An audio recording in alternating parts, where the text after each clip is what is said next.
ফাজাইলে হজে নবী প্রেমের কাহিনী অধ্যায়ে নবী সাল্লাল্লাহু আলাইহি ওয়াসাল্লাম খাবার চাওয়া, বিচার চাওয়া এবং 55 হিজরিতে আহমদ রেফাইর ঘটনাগুলো সঠিক, ঘটনাগুলো কি সঠিক?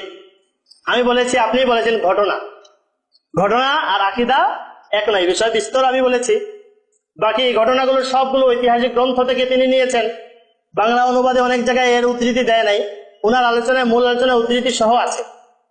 এখন কথা হলো, এটা আগেই বলেছি যে ঘটনাগুলো সব হলো অলৌকিক ঘটনা, যা ইবনে তাইমিয়া তার ইক্তেজা ও সিরাতুল মুস্তাকিমের 338 পৃষ্ঠায় এই হুবহু এই কথাগুলো লিখেছেন।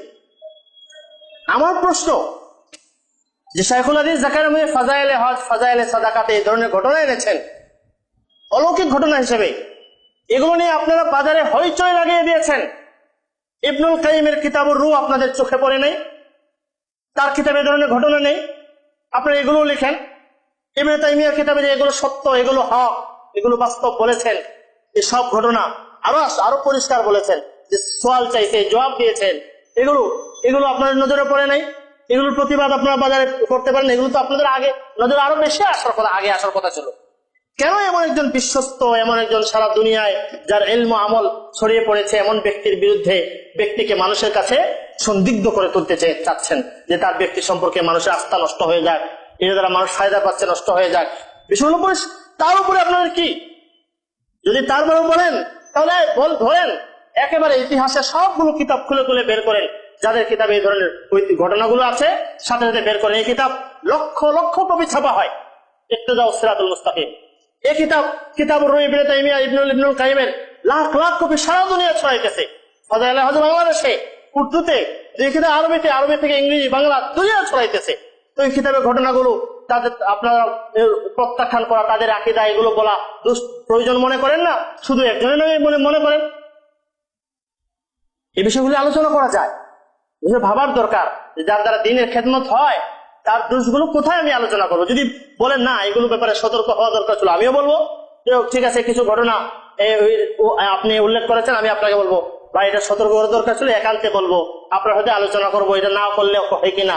এটা বাজারে মার্কেটে ছেড়ে দেবো যে এই বইটা 3টা ঘটনা উল্লেখ করে এই বইটা সম্পূর্ণ বিভ্রান্ত। তাহলে আমি এই বইয়ের মধ্যে দেখাইলাম, এই বইয়ের মধ্যে হাদিসের মারাত্মক ভুল তর্জমা করা হয়েছে। একটা সর্বসম্মতিক্রমে হাদিসকে সহিকে বিতর্কিত হাদিস বলা হয়েছে। একটা জাইয়েদ সনদের হাদিসকে জাল নবীর নামে বানিয়ে দেওয়া হয়েছে বলা হয়েছে। ওলামায়ে দেওবন্দের নামে সম্পূর্ণ অবাস্তব আকীদা এই বইয়ের মধ্যে পেশ করা হয়েছে। তো আমি কি বাজারে নিয়ে হাঁটবো আর লেখকের কথা নামে নামে বলবো যিনি এরকম মিথ্যা, এরকম বানোয়াট কথা বলেছেন? আমি চাই সরাসরি কথা বলতে। আসেন, বিষয়গুলো প্রত্যাহার করেন, একটু যাচাই করেন, একটু চিন্তা করেন। দুনিয়া এখন বহু সমস্যার সম্মুখীন। সারা দুনিয়ায় মানুষ এই ধরনের বিভক্তি, দূরত্ব বাড়াইতে থাকলে এমন হয়, দুইজন একসাথে বসেছি, আপনাকে আমার দুশ্মন মনে হয়, আমাকে আপনার দুশ্মন মনে হয়, দুজন একসাথে বসতে পারি না, ভিতরে উসকুস করতে থাকে। কেন? কে লাগিয়েছে এটা? এটা তো ছিল না। কাদের সাথে এটা করা হয়েছে? একটু চিন্তা করা দরকার। এবং উম্মার বৃহত্তর স্বার্থে এই বিষয়গুলো এড়িয়ে চলার, ব্যক্তির সংশ্লিষ্ট বিষয়গুলো, ব্যক্তির আস্থা নষ্ট করা। আমরা অনেকের সাথে সাক্ষাতে বলেছি যে এটা একজন আলেমের একজনের বিষয়ে ভুল হলে তাকে সরাসরি বা তাদের সাথে বৈঠকে আলাদাভাবে যুক্তিসঙ্গতভাবে আলোচনা করে পরামর্শ করে করা যেতে পারে।